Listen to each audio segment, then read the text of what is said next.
All warfare is based on deception.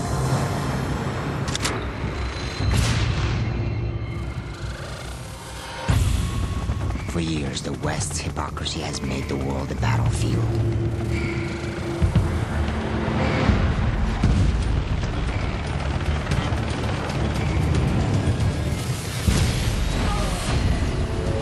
The corrupt talk, while our brothers and sons spill their own blood. Remember, Silver. But deceit cuts both ways. Russian authorities claim the attack was orchestrated by an American CIA operative named Joseph Allen. The bigger the lie, the more likely people will believe it. And when a nation cries for vengeance, the lie spreads like a wildfire. I'm looking at fighter jets over I-95. The fire builds, devouring everything in its path. This is a deliberate act of war against the United States. Our enemies believe that they alone dictate the course of history. That all it takes is the will of a single man. My friends, welcome to the Sheep Gashir podcast, where here we talk about people, politics, and popular culture. I'm your host, the one and only Austin Creed. Ladies and gentlemen, welcome to the show. You got to see a little bit of a blast from the past from, I believe it's Modern Warfare 3, I believe, where that was from. My friends, I look around at the news, and I gotta be honest, it's extremely depressing, and I can't take it anymore. So we're not going to talk about the news today. If you came here to look at the news, you came to the wrong place. I'm not going to do it. It's too depressing. Ukraine war still, we're sending billions of dollars to Ukraine. Some of it, people don't even know where it is. Oh yeah, there's a lot of grift going on. You didn't know about that. They're not losing the war. They're just, a lot of people are being found littered across the battlefield. I can't take it anymore. It's so depressing. So here's what we're going to do today. Instead of talking about COVID or about the Ukraine war, we're going to talk about something a little more interesting. We're going to talk about, do you welcome the coming apocalypse? Now, I know. Sounds like I'm not talking about the news, but then I jump into something that you could find all over the place in the news today. Well, my friends, maybe I'm a little bit of a weird person. I might be.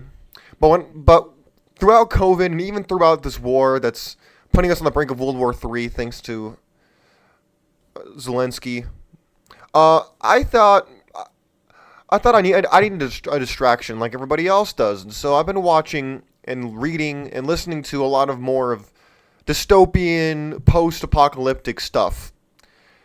Now, you can call me whatever you want. I know I'm a little bit eccentric, for sure.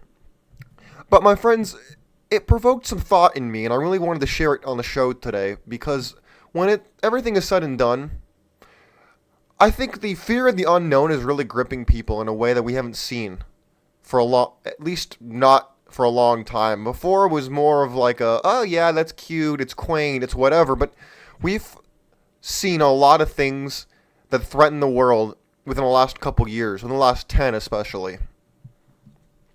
And so I gotta ask you, do you fear the coming apocalypse? Do you fear, I know that we see stuff like zombies and vampires, and we see stuff like that in literature, but there are some very real concerns throughout the entire world that happen all the time. Especially when it comes to war, when it comes to the potential famine because of the Ukraine war. Oh yeah, you didn't read about that because it's the breadbasket of Europe. You didn't read about that. Or whether it's the pandemic that happened. Whatever it is, my friends, whether it's the pandemic or whether it's the war, there are some real concerns going on in the world. And so I ask you again, do you fear the coming apocalypse? Now, I mean, I've heard people speculate from here to Timbuktu. I've heard people talk about getting canned wheat, canned matzah. I've heard people talk about building a bunker, investing in gold, taking up shooting lessons, whatever it is, self-defense, you name it.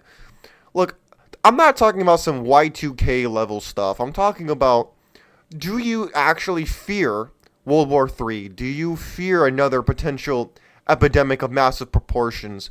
Do you fear these things? Do you feel as if the weight of the world lies upon your shoulders, like your Atlas carrying the sky? Am I the only one that thinks about these things? I can't be. Now, if you contemplate the coming apocalypse like I do, you consume a lot of content related to it like I do, you're not alone. I'll share this story with y'all. Apparently, post-apocalyptic fiction has been quite popular throughout the years. And so, even these end-of-the-world scenarios are popular for multiple reasons. One of the reasons being, we as humans, we are very drawn to the unknown. We're drawn to the unknown, but from a comfortable place. For example, if you're watching, whether it's Mad Max or you're watching whatever it is, but you're on your comfortable couch, you got your popcorn, you got your cocktail, you got the whatever it is you like to have when you're watching entertainment, you're able to explore these what-ifs, these scenarios, these situations of dystopian proportion in a very comfortable environment. And apparently this is nothing new. I'm looking at the article now. It says humans have been fascinated by end-of-the-world scenarios for as long as they've understood what the world, quote-unquote, was. Some of the earliest civilizations like the Maya were obsessed with apocalyptic ideas. It says most rational human beings hope to avoid doomsday entirely. Well, I guess I'm not completely rational then. But they still think about it from time to time. What would it look like? What would it be caused by? How would it end for people? Would survivors remain? You see, these are questions that I ask too. What would life be like for these quote-unquote fortunate survivors? Now, whether it's something like The Walking Dead or whether it's something like Mad Max or SWAT, whatever it is, this idea has been explored tremendously and in depth. Whether it's Dawn of the Planet of the Apes or whatever it is, there are so many of these stories. And we see these stories gain popularity with world events that kind of match with it. World War Z, whatever it is. I'm just spitballing stuff that comes to my head about examples of what I'm talking about. So here's why it appeals to writers. For those of you who are curious as to why the zombie genre is so big in writing, this might answer your question. From a writing standpoint, there's a lot to like about the post-apocalyptic fiction. It's open for innovation. It challenges the writer to create something new. Well, I mean, not entirely sometimes. To envision a world beyond their very own. Okay, yeah, that's true. Oh, yes, the world building. It says it clears the stage for world building. In other words, you create a world from scratch, but you use a lot of ideas that are already kind of there, but you put your own spin on it. There's nothing new under the sun. There's just a new way to look at the sun. You can quote me on that if you want. They used Swan Song. I've not actually read this book, but I've heard it's good. Oh yes, the nuclear holocaust, classic nuclear apocalypse. Let's see. Number 2, high concept fiction keeps writers engaged. In other words, people can kind of reinvent the wheel over and over again, and people will always come back for more. It says high concept fiction is built off of... I don't think y'all are interested in this. Let's keep going. It offers a world of possibilities. I mean, I think I would care to wager that most people live in this world of possibilities. They wonder this, that, or the other. That's where the whole idea of the multiverse came from. Of every choice that you did or didn't make created a new reality, where you did or didn't do said thing, or did or did not go to such event, whatever it is. That's where the multiverse kind of gained popularity, is this idea of possibilities. And people like this idea of the unknown. The H.P. Lovecraft, great author, by the way, one of my favorites. He's a very interesting guy because he really pokes at this idea of the unknown. This idea of a world of possibilities, where it feeds upon the most primal fears of mankind. Whether it's the ocean, or whether it's apocalypses, whatever it is, it's stuff that you cannot actually disprove, but it's so fantastical and so out there that for all you know, it sounds so ridiculous that it might just be true. It's kind of paradoxical, isn't it? Let's keep going down this list. Oh, here's what I want to know. Why does it remain popular with readers? Let's see. It challenges readers to accept something new. I don't know about that. I mean, everybody's heard a story about zombies. You ever notice that if you ever watched a movie or a show about zombies, for some reason the people in the show or in the movie itself have never heard of zombies? I always found that weird. I can't... Back in like 2010, everything had zombies or vampires or something. You couldn't get away from it. And yet they write about these worlds in which people have never heard of these things. It's amazing to me. When every mythology ever has something related to the undead. Let's keep going. We can relate to it on a human level. Oh, okay, let's look at this. It says, novelist and short story writer Dale Bailey, I don't even know who this is, believes humans can relate to a post-apocalyptic fiction because we understand tragedy on a personal level. Yeah, I mean, everybody understands tragedy to an extent, whether it happens to you, or maybe it happens to a loved one, or your friend, or whatever it is. You know tragedy, everybody does. Next.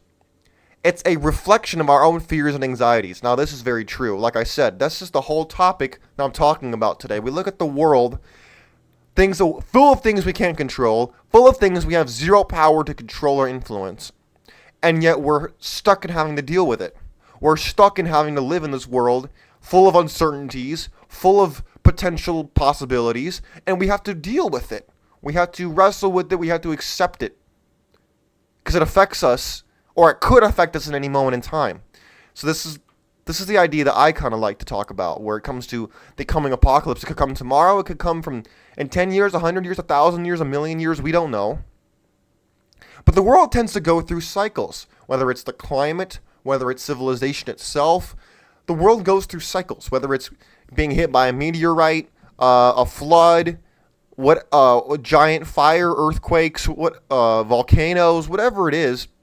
The world goes through cycles, and no one's ever really sure when the cycle will complete. No one's ever sure when something like that will happen. No, I'm not trying to stress you out. I'm not trying to make you think about the end of the world when you're sitting in your office cubicle or you're on your way to work or whatever it is you're doing. I'm not trying to depress you on the show today. What I'm trying to get you to think about is, number one, if you share these concerns, you're not alone. And number two, you need to realize that even if something like that were to happen, you should be prepared. You should be prepared, and you should know.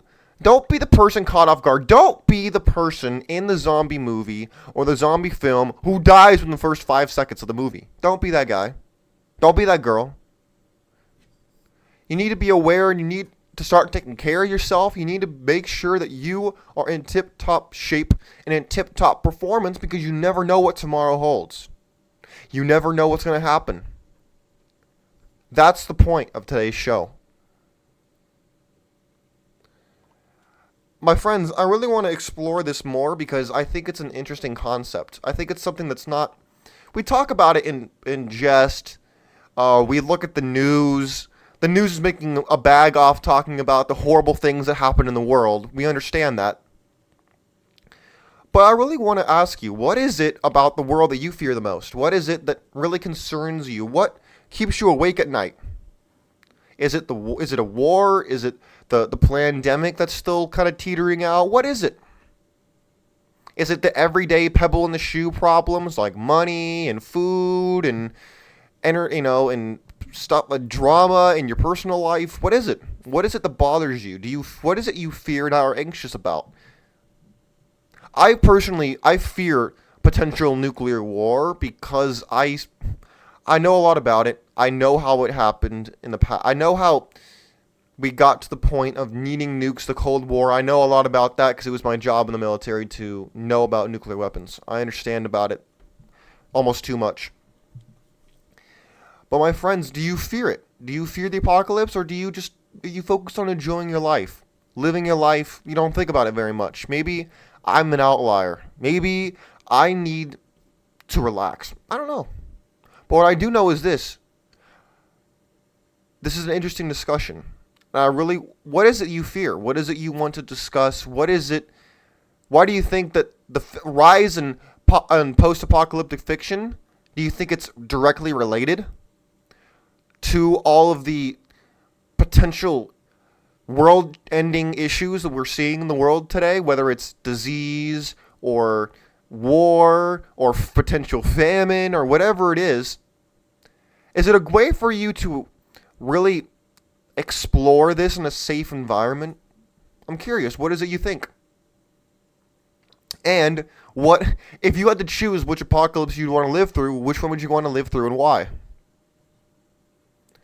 Which one do you think you would survive the longest in and why? Anyways, I wanted to really bring that up because I'm sick and tired of listening to the news. I can't take it anymore.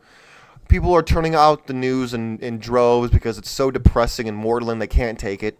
So I figured I'd lighten things up a little bit, give you a little bit of levity, talk about real concerns, and bring up some interesting topics. Anyways, regardless of all that, if you have anything you want to add to the conversation, you have anything you want to ask, you can head over to my Twitter page at CheapGetCheered, or you can leave it in the comment section of the video if you're watching on YouTube or on Rumble. But until next time, my friends,